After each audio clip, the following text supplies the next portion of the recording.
बिस्मिल्लाहिर्रहमानिर्रहीम। अस्सलाम वालेकुम स्टूडेंट। आज का जो सा हमारा लेक्चर है, इस लेक्चर में हम चैप्टर नंबर 1 की जो सी एक्सरसाइज है जिसमें एमसीक्यूज और शॉर्ट क्वेश्चन है उनको सॉल्व करेंगे। तो चले सबसे पहले शुरू करते हैं एमसीक्यूज से।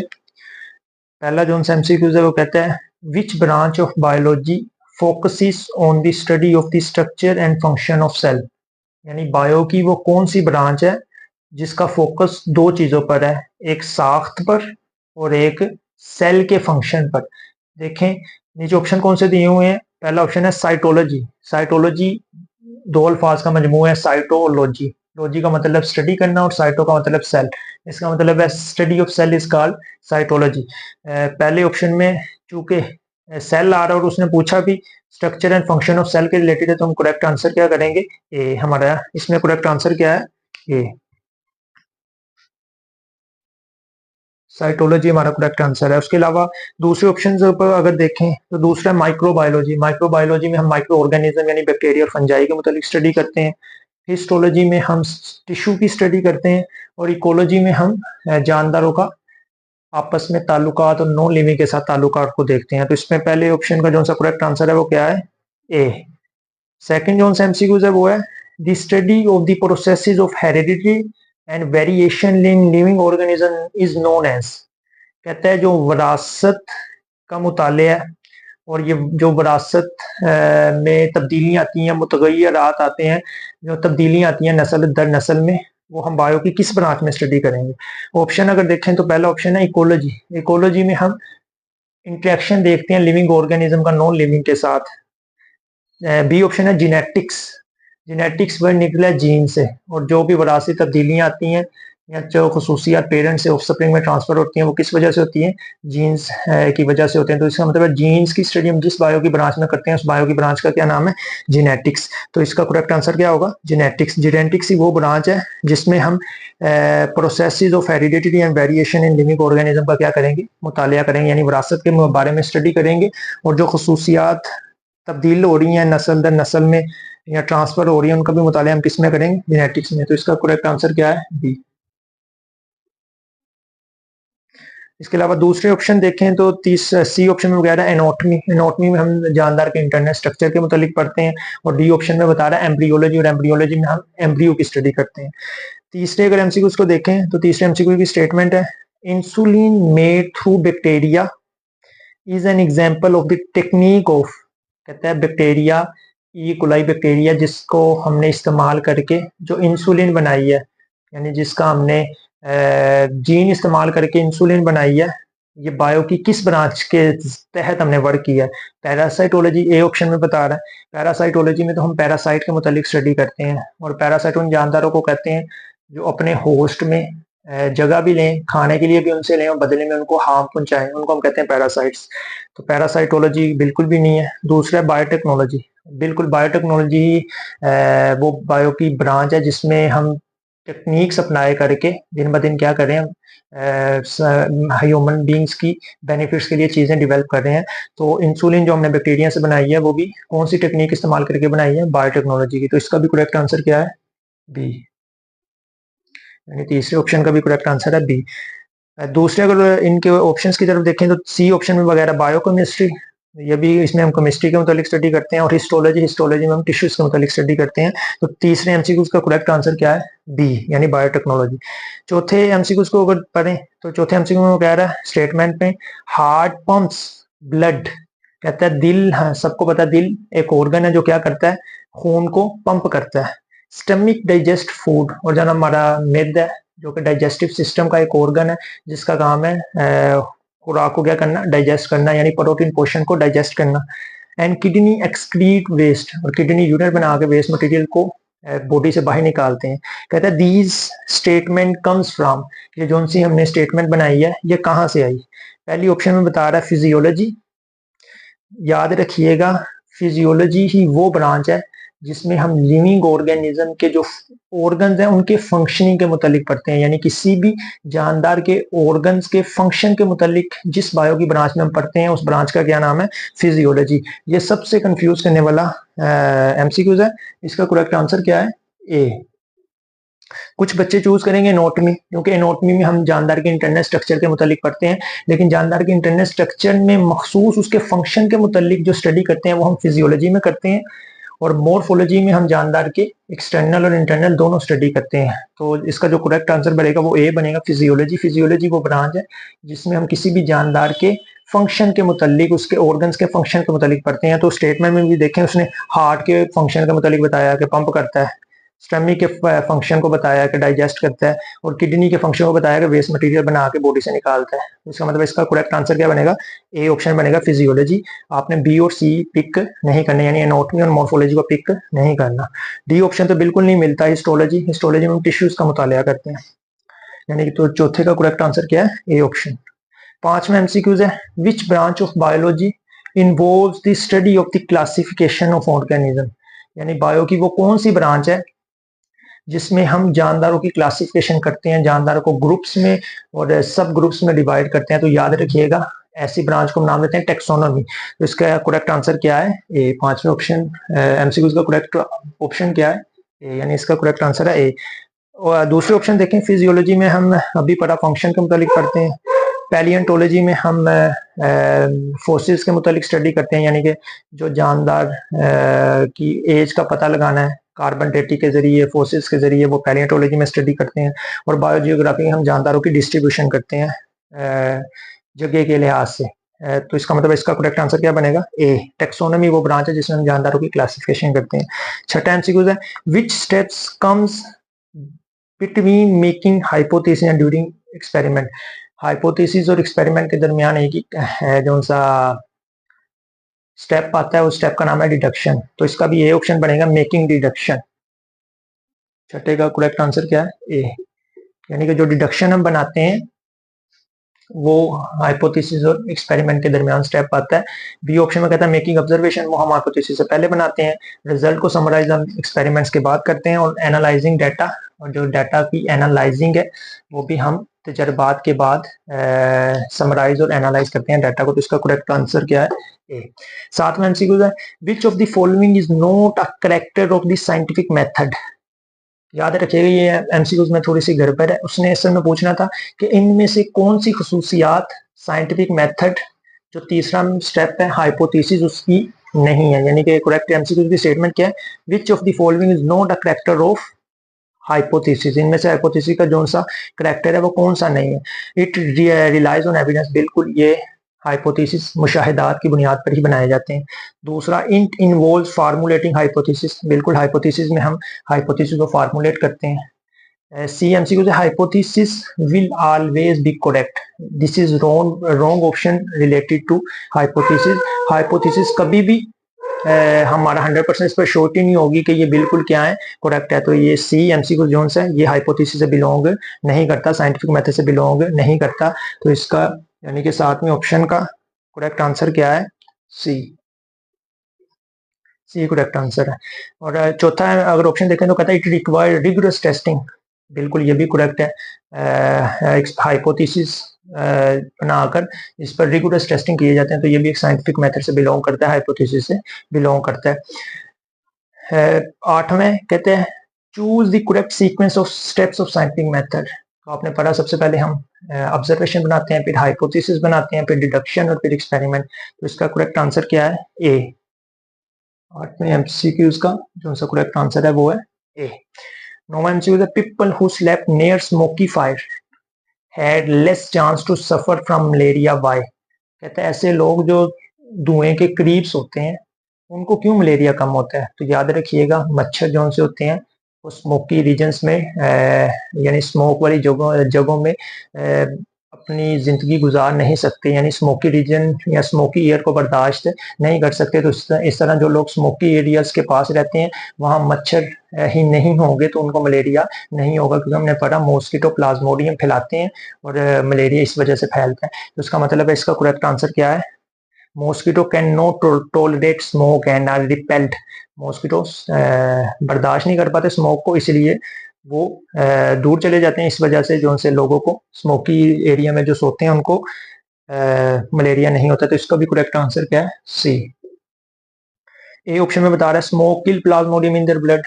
बिल्कुल इस तरह नहीं होता। Fire increase temperature and Plasmodium killed in air, बिल्कुल इस तरह भी नहीं है। और डी ऑप्शन बता रहा है smoke kills Plasmodium present in mosquito, इस तरह नहीं है। सी ऑप्शन करेक्ट है कि मॉस्किटो स्मोकी एरियाज में टॉलरेट नहीं कर पाते, बर्दाश्त नहीं कर पाते, यानी कि तो 9 ऑप्शन का करेक्ट आंसर क्या है? सी। 10th क्या कहता है? Experiments are very important in scientific method because a researcher, experiment कहता है सबसे इंपॉर्टेंट मेथड हमने पढ़ा, क्यों? इसमें रिसर्चर को क्या होता है? Always gets correct result, this is wrong.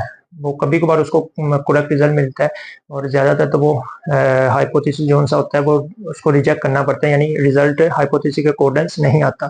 B option में disprove many hypothesis get some hypothesis prove, B option correct है, यानी कि जब वो टेस्ट कर रहा होता है तो कुछ हाइपोथेसिस जो से हैं उसको तजर्बात के जरिए प्रूफ कर लेता है और कुछ हाइपोथेसिस प्रूव नहीं होते। तो बी जो सा ऑप्शन है वो बिल्कुल करेक्ट है।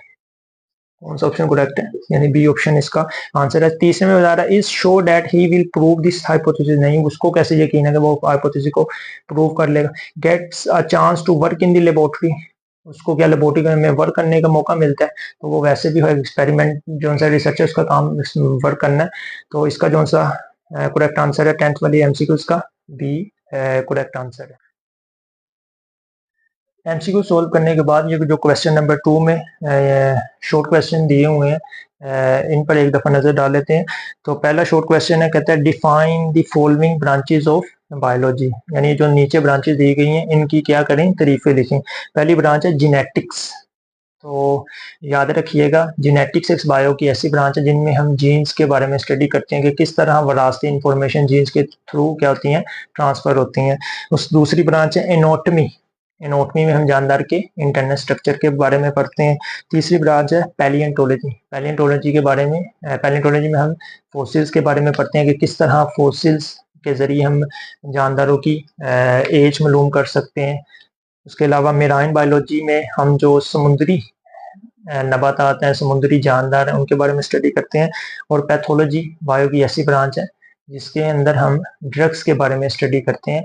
तो ये सारी ब्रांचेज जो सी हैं ना, ये पीछे किताब में डिस्कस हैं, आप निशान लगा लें, पेज नंबर एक दफ़ा लिख लें 6, 7 और 8, यानी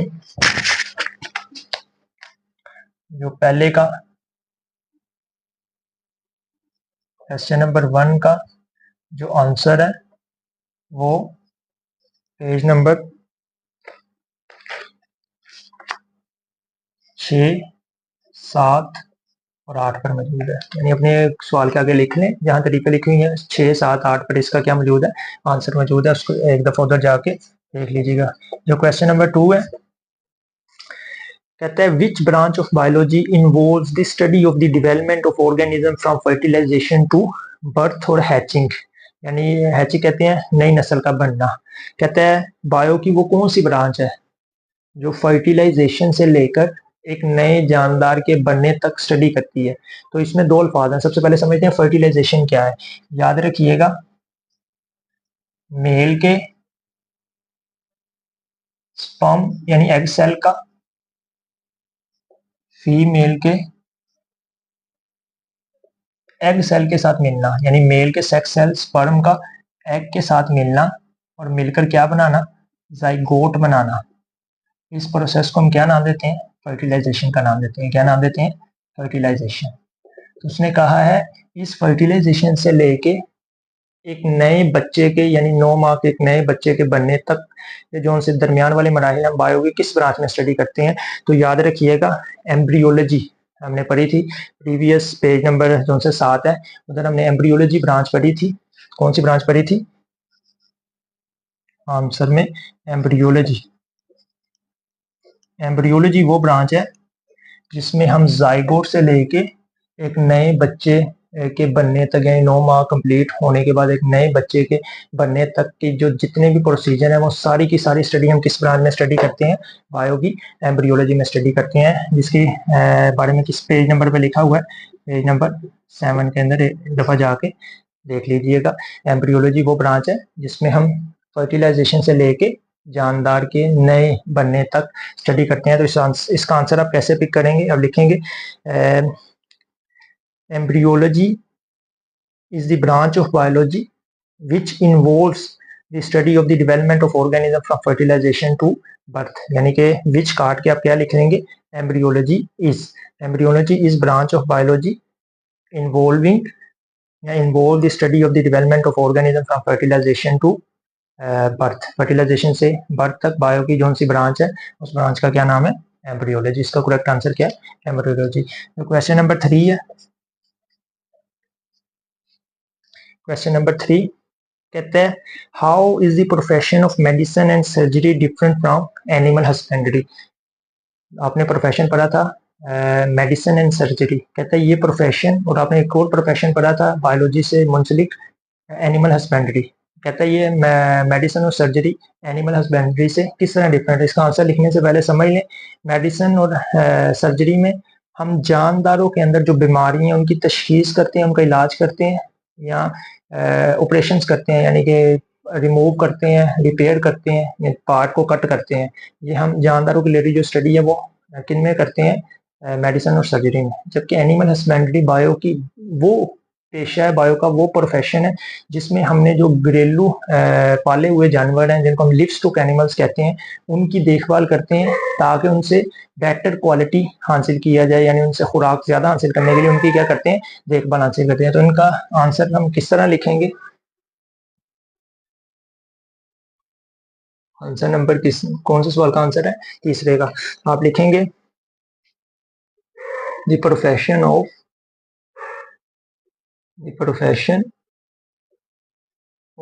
मेडिसिन एंड सर्जरी,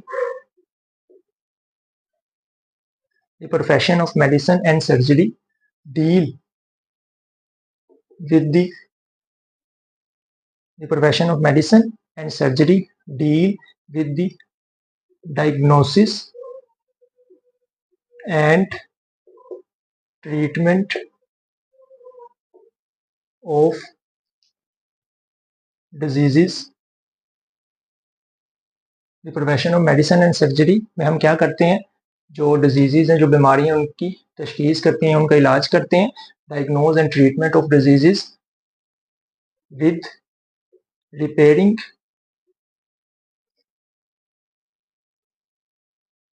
और removing defective part,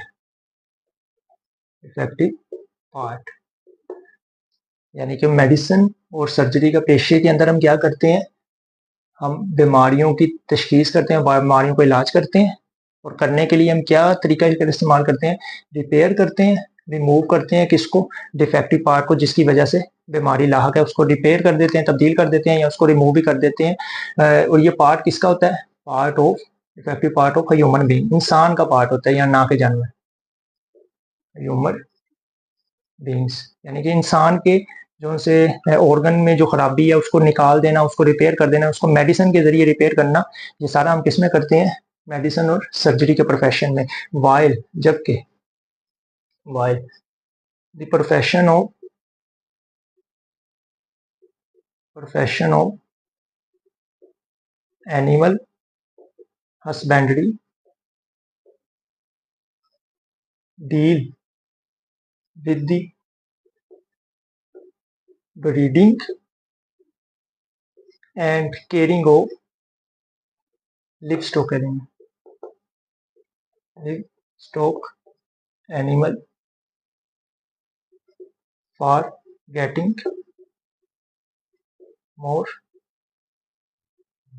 quality or quantity in food।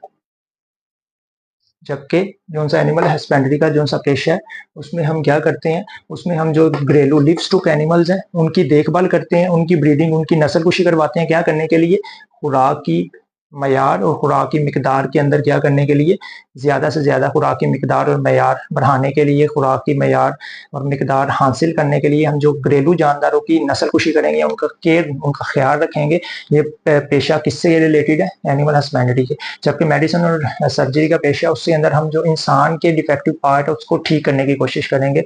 तो इसका आप आंसर जो सा तीसरे का, how is the profession of medicine and surgery different from animal husbandry के, मेडिसिन और सर्जरी का पेशा किस तरह तरह एनिमल हस्बेंड्री से डिफरेंट है, तो इसका आप आंसर इस तरह लिखेंगे, the profession of medicine and surgery deal with the diagnosis and treatment of diseases with repairing और removing defective part of human being, कि इंसान के डिफेक्टिव पार्ट को या तो रिपेयर करना या रिमूव करना, या उनकी डिजीजेस को डायग्नोज तशखीस करना या उनका इलाज करना है, किसके अंदर, मेडिसिन और सर्जरी के पेशे के अंदर। वाइल जबकि the profession of animal husbandry deal with the breeding and caring of live stock animal, जबकि एनिमल हस्बेंड्री में हम घरेलू जानदारों की देखभाल करते हैं, उनकी नस्लकुशी करवाते हैं, for getting more quality and quantity in food, खुराक में ज़्यादा मिकदार और मेयार हासिल करने के लिए घरेलू जानदारों की जो नस्लकुशी करवाते हैं, उनका ख्याल रखते हैं। तो ये पेशा, ये सारा किसके पेशे के साथ ताल्लुक है, एनिमल हस्बेंड्री के साथ ताल्लुक है। तो इस तरह ये दोनों आपस में क्या है, डिफरेंट। एंड पे आप लिख देंगे hence this is the reason, या hence that is why the profession of medicine and surgery different from animal husbandry, इसी वजह से प्रोफेशन जो है वो एनिमल हस्बेंड्री से क्या है, डिफरेंट। क्वेश्चन नंबर 4 जो है, क्वेश्चन नंबर 4 कहते हैं differentiate between morphology and physiology. तो इसका आंसर भी जो है ना, आंसर पेज नंबर 6 और 7 यानी कि जो ब्रांचेज हैं बायोलॉजी उसमें डिस्कस है। मैं एक दफ़ा दोबारा रिपीट कर देता हूँ। मॉर्फोलॉजी बायो की एक ऐसी ब्रांच है जिसमें हम जानदार के एक्सटर्नल और इंटरनल दोनों साख्तों के मतलब पढ़ेंगे, एक्सटर्नल और इंटरनल स्ट्रक्चर में। तो ऐसी ब्रांच को हम मॉर्फोलॉजी का नाम देंगे। और जो सी फिजियोलॉजी, अभी हमने एमसीक्यूज में पढ़ा, फिजियोलॉजी बायो की ऐसी ब्रांच है जिसमें हम इंटरनल ऑर्गन्स के फंक्शनिंग के मुतालिक पढ़ेंगे कि दिल कैसे काम करता है, स्टमक कैसे काम करते हैं, ये क्या काम करता है, तो ये फिजियोलॉजी में पढ़ेंगे। और बैरूनी और अंदरूनी साख्तों के मुतालिक जो स्टडी है वो हम मॉर्फोलॉजी में करेंगे। ये आप डेफिनेशन वहाँ से कर लीजिए, वो साथ में मिसालें फर्क लगा के। और याद रखिएगा डिफरेंशिएट जब भी करना है तो कैसे करना है, लाइन लगा के। और उसके बाद है 5वां शॉर्ट है, क्वेश्चन नंबर 5 है, कहता है व्हाट इज कंप्यूटेशनल बायोलॉजी, यानी हिसाबी बायोलॉजी से क्या मुराद है। कंप्यूटेशनल बायोलॉजी ऐसी बायोलॉजी का रिलेशन है, ये किस में से सवाल आया, रिलेशनशिप से, बायो के दूसरे ब्रांच के साथ जो रिलेशन है। कहता है कंप्यूटेशन बायोलॉजी से क्या मुराद है। कंप्यूटेशन बायोलॉजी याद रखिएगा बायो की ऐसी ब्रांच है जिसमें किसी भी लिविंग ऑर्गेनिज्म पर जो एक्सपेरिमेंट्स किए जाते हैं, रिसर्च किए जाते हैं, तो उनका हिसाब किताब हम मैथ के अल्गोरिथम्स की टेक्निक्स अप्लाई करके या अलजबरा के रूल्स वगैरह अप्लाई करके जो हिसाब किताब करते हैं, तो इससे बायो का एक नया ताल्लुक बनता है मैथ के साथ। और उस ताल्लुक को हम क्या नाम देते हैं, कंप्यूटेशनल बायोलॉजी का नाम देते हैं। ये पेज नंबर 9 के ऊपर इसका आंसर मौजूद है। लास्ट जो सा हमारा सवाल है वो हम इधर कर लेते हैं, क्वेश्चन नंबर 6 कहता है what is the role of observation and experimentation in the scientific method. आपने मुशाहिदात साइंटिफिक मेथड पढ़ा, आपने कहा साइंटिफिक मेथड का जो सा दूसरा स्टेप है वो ऑब्जर्वेशन है, और लास्ट स्टेप जो सा सेकेंड लास्ट उसका क्या नाम था, तजर्बात। तो कहता है इनके क्या रोल है साइंटिफिक मेथड में, तो ये लिख लेते हैं इसके आंसर में। आंसर सबसे पहले आपने हेडिंग देनी है रोल ऑफ ऑब्जर्वेशन, मुशाहिदात का क्या रोल है, role of observation in scientific method. तो याद रखिएगा, कहता है observation helps to check the biological problem, biological problem, biological problem जो साइंटिस्ट को लाहक है उसको चेक करने के लिए, उसको देखने के लिए जो हम 5 सेंसेस का इस्तेमाल करेंगे। और 5 सेंसेस का इस्तेमाल करना ही क्या कहलाता है, ऑब्जर्वेशन। इसका मतलब है ऑब्जर्वेशन का जो सा पहला रोल है कि ये बायोलॉजिकल प्रॉब्लम को चेक करने में क्या करता है, मदद प्रोवाइड करता है। और जो सा दूसरा इसका रोल है, कहता है ऑब्जर्वेशन इज नेसेसरी, ऑब्जर्वेशन क्या है, जरूरी है, क्या करने के लिए, to formulate hypothesis, formulate hypothesis. Hypothesis को बनाने के लिए क्या चीज जरूरी है, ऑब्जर्वेशन जरूरी है। कि वो जब भी हाइपोथेसिस बनाया जाता है वो किस बेस पे बनाया जाता है, मुशाहिदात की बेस पे बनाया जाता है। तो ये 2 रोल हैं ऑब्जर्वेशन, काफी ज्यादा, आप 2 लिख दीजिए शॉर्ट क्वेश्चन में। ये ऑब्जर्वेशन के रोल है, और जो उनसे रोल ऑफ एक्सपेरिमेंट्स हैं वो भी आप 2 लिख दीजिएगा, रोल ऑफ एक्सपेरिमेंट। पहला लिखना experiments helps to check experiment help to check the correctness of hypothesis। तजर्बात से हमें ये पता चलता है कि जो सा हाइपोथेसिस है वो करेक्ट है कि नहीं। करेक्टनेस चेक करने के लिए एक्सपेरिमेंट ज़रूरी है। और दूसरा experiments is necessary to experiment is necessary to formulate बनाने के लिए क्या रिजल्ट थ्योरी एंड लॉ, यानी कि तजर्बात की बुनियाद पर ही हम रिजल्ट्स तजर्बात का डाटा तजर्बात से जो डाटा हासिल होता है उसी को इकट्ठा करके हम रिजल्ट्स समराइज़ करते हैं। उसके अलावा तजर्बात की बुनियाद पर तजर्बे कर करके हम थ्योरी बनाते हैं और तजर्बात के बाद थ्योरी को हम किस में चेंज कर देते हैं, लॉ में चेंज कर देते हैं। तो इसका मतलब है एक्सपेरिमेंट के 2 रोल और ऑब्जर्वेशन के 2 रोल आपने कौन से शॉर्ट में लिख देने हैं, छठे शॉर्ट के आंसर में लिख देने हैं। यानी कि ऑब्जर्वेशन के रोल कि वो हेल्प करते हैं किसमें बायोलॉजिकल प्रॉब्लम को चेक करने के लिए और हाइपोथेसिस को बनाने के लिए, जबकि तजर्बात हाइपोथेसिस की करेक्टनेस चेक करने के लिए और लॉ थ्योरी और रिजल्ट्स को समराइज करने के लिए क्या करते हैं, हेल्प करते हैं।